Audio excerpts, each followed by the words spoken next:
Hi everyone, this is 7th video in our Advanced Pharmaceutical Dissolution Science and Application series. In this video, we will discuss how to compare dissolution profiles and F2 similarity factor. Dissolution profile comparison is essential for ANDA submissions, post-approval changes, and formulation development. Whether you are demonstrating bioequivalence, assessing manufacturing changes, or optimizing a formulation, this skill is non-negotiable. A single point dissolution result is not enough. To truly understand drug release, we must look at the entire dissolution profile. A dissolution profile is simply a plot of percentage drug release over time. It tells us both rate and extent of drug release. By covering dissolution profile, we can compare test and reference formulations, understand how two products behave over time, predict in vivo performance. That's why dissolution profile comparison is essential for IVIVC and SUPAC changes and QBD based formulation development. Profile tell the full story, single point do not. Dissolution profile comparison is a powerful tool to detect formulation or process changes and to demonstrate product sameness. It is mandatory for level 2 and level 3 SUPAC changes and plays a key role in scale up, site transfer and post approval changes. By comparing entire dissolution profile, we assess how two products behave over the time, not just a single time point. In many cases, regulators like FDA may accept dissolution profile similarity instead of in vivo studies when the comparison is scientifically justified. That's why profile comparison is critical regulatory and formulation development tool, saving time, cost, and unnecessary clinical studies. Profile proves sameness, point alone cannot. The F2 similarity factor converts the difference between two dissolution profiles into a single numerical value. It's statistical logarithmic measure of similarity with the value ranging from 0 to 100. When F2 is 50 or higher, the two dissolution profiles are considered similar. Because of its simplicity and scientific acceptance, F2 is widely used for formulation comparison, spec changes, regulatory decision making. Regulatory agencies like FDA, EMA, and WHO recognize F2 as an accepted approach for demonstrating dissolution profile similarity. One number, clear regulatory meaning. Don't worry, you don't need deep mathematics to understand F2.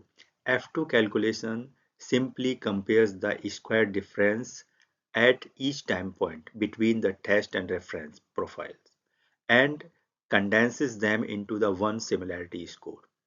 In simple terms, n is the number of time points, RT is the reference value, TT is the test value.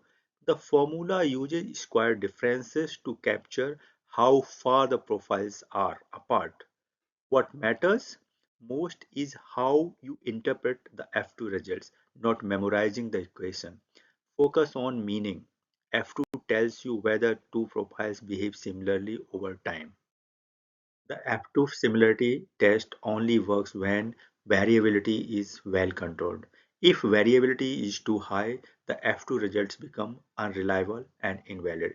That's why regulators set strict criteria to ensure F2 comparisons are meaningful, scientifically sound, and not misleading. Key requirements include use at least 3-4 time points before the plateau. The first time point must be greater than 0% release. Do not include points after 85% release. Test at least 12 units per profile. Percentage CV limits lesser than or equal to 20% at early time points and lesser than or equal to 10% at later time points. No more than one mean difference greater than 10%. Follow these rules and F2 becomes a reliable regulatory tool. If you ignore them, then F2 loses its meaning. There are always situations where F2 simply doesn't work. For example, very rapid dissolution. more than 85% in 15 minutes. Very slow dissolution, high variability where percentage CV exceeds limit, multiphasic or delayed release profiles, non-monotonic release behavior, multi-particulate system with inherent variability. In these cases, forcing F2 can be misleading. Instead, alternative approach such as model-dependent methods or bootstrap F2 can provide a more reliable similarity assessment. The key principle is simple. Choose the method that fits the data, not other way around. Sound science always comes before convenience. A single time point can significantly impact F2 value. For example, if one profile lags at an early time point, F2 drops quickly, even if later time point look similar. The process is straightforward. Generate dissolution profile, check regulatory compliance criteria, apply F2 calculations, and interpret the results correctly. A small difference can matter. That's why careful profile comparison is essential. In F2 analysis, not all points carry equal weight. Early time points matter the most. Even a small difference early in the profile can significantly reduce F2 value because the shape of the entire dissolution curve. That's why early sampling and accuracy are critical when comparing dissolution profiles.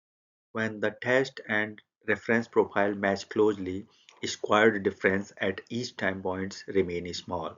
This keeps the F2 value high.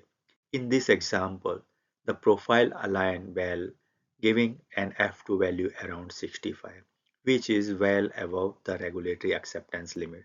That's how good profile alignment translates directly into F2 similarity.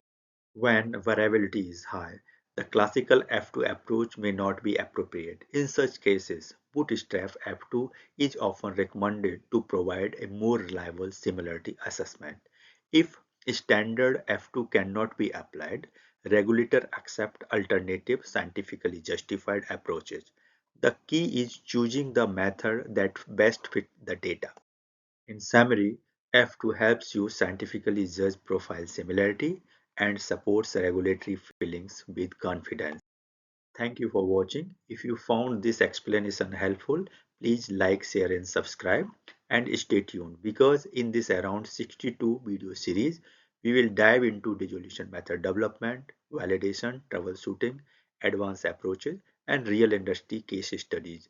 In the next video, we will cover two-stage and multi-stage dissolution testing explained. If you have any question, please post them in comment section. See you in next video. Thanks.